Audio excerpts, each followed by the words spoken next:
Welcome back, folks, to the Farming Chefs. If you're new to this channel, then welcome for the very first time. And if you've been following us, then welcome back, of course. In today's episode, we are going to get some meat sticks made, and we're going to talk a little bit about questions people usually have about these things, or at least questions I had when I first started making them, which is like, how do you make them food safe? Should I be using nitrate salt? How do you get the right consistency? How do you then store them? We're gonna touch on all those subjects today in today's video. And so I'm going to first dive into the tools that you'll be needing for this process to make some dehydrated ground meat sticks.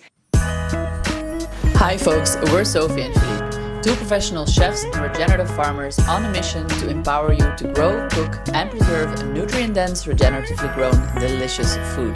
We bring you how-to recipes and stories that bridge the gap between the land and our plates, sprinkled with a pinch of humor and lots of grit. Join us for some honest cooking, regenerative living and fun farm-to-table courses and retreats.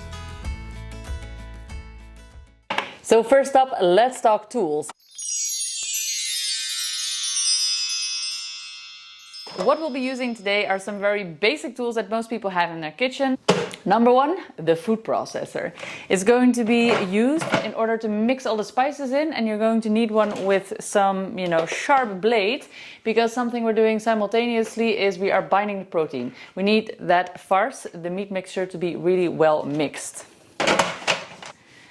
A wide mouth nozzle, a piping bag. To make them shelf stable, we are going to use a dehydrator. These are the racks for my dehydrator. Or if you don't have a dehydrator at home, you could also use your oven. We'll talk about that once we start drying. And these two, the most important ones. Your hands, never to be underestimated. No tools can really substitute for them now, can they? As for the ingredients for today's recipe, we are going to be using 2 kilograms of lean ground beef. We want 80% beef versus 20% fat, or even less, because the leaner you go, the longer it stores. And that's because fat actually turns rancid over time, and that leaves a horrible flavor and can give you some stomach issues. So the leaner, the better. If you want to go for 100% lean, then that's also good. We're using beef.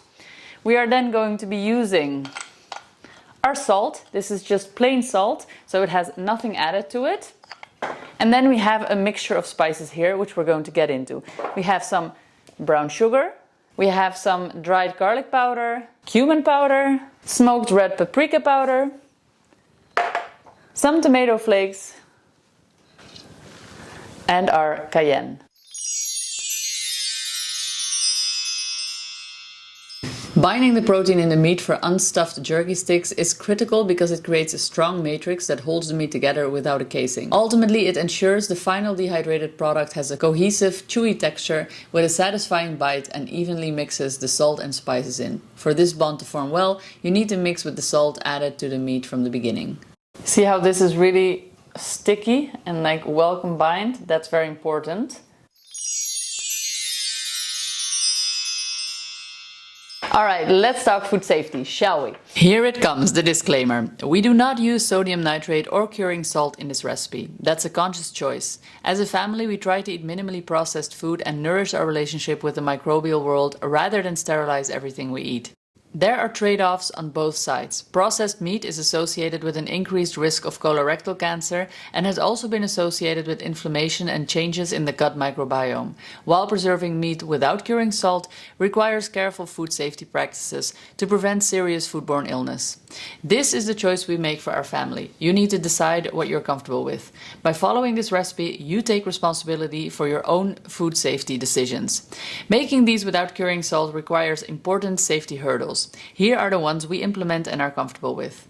Start cold, fresh and clean. Keep your meat refrigerated and your equipment clean. Use salt and acid. Salt helps lower water activity, and we use vinegar to acidify the meat and further inhibit microbial growth. Heat it properly. Make sure the center of the stick reaches at least 71 degrees Celsius or 160 degrees Fahrenheit. Verify it with a thermometer before continuing the drying process. 4. Dry them thoroughly. We pipe them thinly and dry them until they're extremely dry and practically snap. The target for shelf-stable jerky is a water activity of 0.85 or below, but you can only confirm that by actually measuring it. Store sensibly. For long storage, use the freezer. We personally keep ours on the shelf for up to 2 months. If you choose to use curing salt instead, follow the manufacturer's instructions precisely. Nitrate can be toxic when used in excessive amounts. No preservation method makes food completely risk-free. These are the tools we use, this is the choice we make, and you should make the choice that feels right for you. If you want to verify your process rather than rely on sensory cues, measure both the internal temperature and final water activity. Alright, let's start with this meat stick, shall we? I'm splitting my 2 kilograms or 4 pounds of meat in half, as not all of it will blend well in the mixer at once. For each kilogram I am using 1 tablespoon of salt, 2 tablespoons of demerara sugar, half a tablespoon of lightly smoked or sweet paprika powder, 1 tablespoon of ground cumin, half a tablespoon of dried garlic powder, 1 tablespoon of tomato flakes, and 2 teaspoons of cayenne pepper. Time to mix. Add in meat. I'm gonna do that little by little. In the meat, now add half a cup of white vinegar.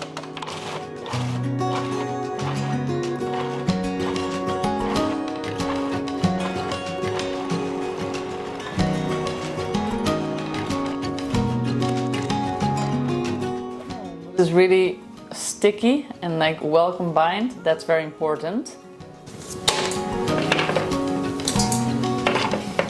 There we have it, some sweet and spicy farce.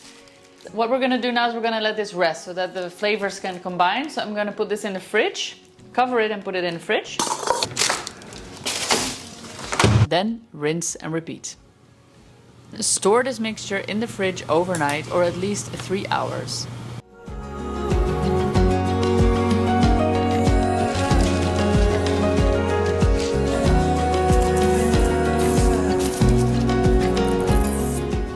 Here's a little trick if you want to fill a piping bag and you don't have somebody else to help you hold it. You basically don't need that person ever. You just need a tall glass or recipient of any kind. You put your nozzle into the piping bag, press it down,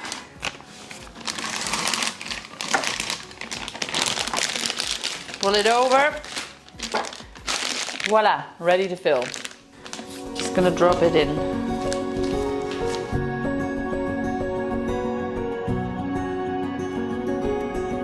And then I'm going to press the meat.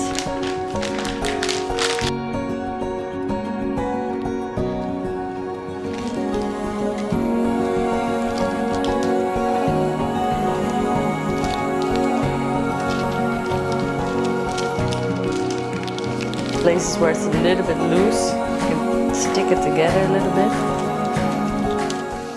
After piping the meat sticks onto the tray, you now transfer them into the oven and bring the internal temperature up to 71 degrees Celsius from 130 degrees Celsius. You need to check if this temperature is actually there at the core, and then you can transfer them into the dehydrator and dehydrate them there at 70 degrees Celsius for 5 hours.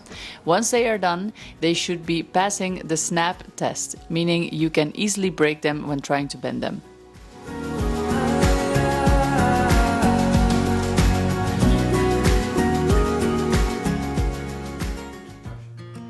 Hi folks, I wanted to take a quick second to talk to you about our farm-to-table culinary retreats that we'll be hosting this year. We'll be doing multiple of them, they're going to be super fun, and if you're into cooking and you want to learn about regenerative growing and nutrient-dense food from scratch cooking and all that good stuff, definitely check out the link here.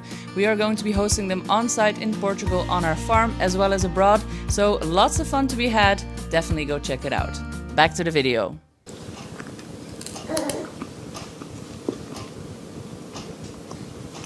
So they're nice, they're very chewy though, right? Because they're very dry, and I did that on purpose. If you like those sausages that are more bendy, you're going to have to dehydrate them a lot less, add the nitrate salt and store them in the fridge or freezer, because those without all the additives are not shelf stable. Well, that was dumb. I thought that these jars were a little higher so that I could just pop them right in like this, but they're not. So what I'm going to do now is I'm going to cut them in half and I'll get them in the jar that way.